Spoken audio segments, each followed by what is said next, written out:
Мына бир туугандар, канча жашка чыксаңыз, 60-ка чыксаңыз 60 жылдан бери, 50-ге чыксаңыз 50 жылдан бери, 20-га чыксаңыз 20 жылдан бери ушу бут басып келатат, кол кармап келатат, көз көрүп келатат. Дегеле ушул турган турпат, ден соолук бир туугандар бир күн токтоп калбай иштеп келатат да.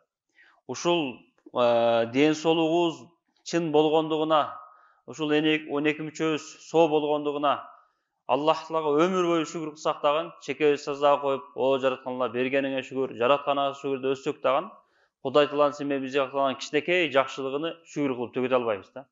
Бир тал чачыбызга жооп бере албай калат экенбиз. Ошондуктан бир туугандар, Аллах Таалага көптөн көп шүгүр кылыш керек. Шүгүр кылган сайын Аллах Таала сине бизге көбөйтүп берет. Аллах Кур'ан-ы Каримде айтат: "Ла ин шакартум ла азиданнакум". Эгер мага шүгүр кыла турган болсоңор, мен силерге сөзсүз көбөйтүп берем дейт. Ошондуктан бир туугандар, Аллах Таала көптөн көп шүгүрлөрдү айтайлык. Аллах Таала сине бизге динди, мына ушул ислам динин берген бир туугандар, ислам дининде эч бир кемчилик жок. Бүт бардык нерсени Аллах Таала пайгамбарыбыз саллаллаху алейхи вассаламга буйруган, пайгамбарыбыз саллаллаху алейхи вассаламга сине бизге көрсөтүп кеткен. Ошол диндеги буйруктардын бирөөсү бир туугандар, бул зекет. Мал байлыктан зекет берүү. Ушул зекет тууралуу Аллах Таала Кур'ан-ы Каримде айткан: "Астагфирулла ва акимус-салата ва атуз-заката варка'у мар-раки'ин". Намазды тургузгула, зекетиңерди бергиле жана рүкү кылуучулар менен рүкү кылгыла. Бакара сүрөсүнүн 43-аяты. Аллах Таала буйруп атат бир туугандар. Бул зекет динибиздеги чоң бир буйрук, Аллах Тааланын сине бизге берген буйругу.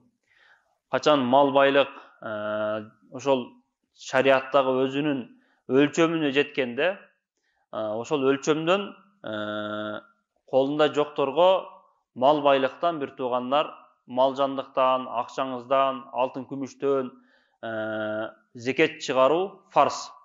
Мына бир күндө 5 убак намаз, мына жума күн кандай эле бизге фарз болгон болсо, зекет дагы бир туугандар ошондой фарз.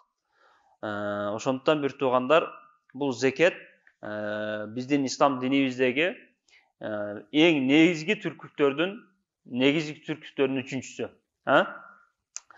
Негизги түркүттөр исламда бир туугандар иман келтирүү. Исламда 5 фарз бар. Ошо исламдын 5 фарзы: биринчиси Аллах Таала иман келтирүү, экинчиси намаз окуу, үчүнчүсү зекет берүү, төртүнчүсү орозо кармоо, бешинчиси ажылык.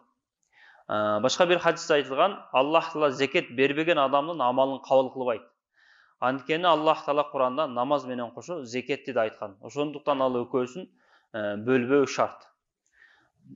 Көп жерде Аллах Таала Кур'ан-ы Каримде ошол 82 жерде намазды тургузгула, зекетиңерди бергиле деп, ошо зекет тууралуу айтылган экен да. Намаз менен кошо.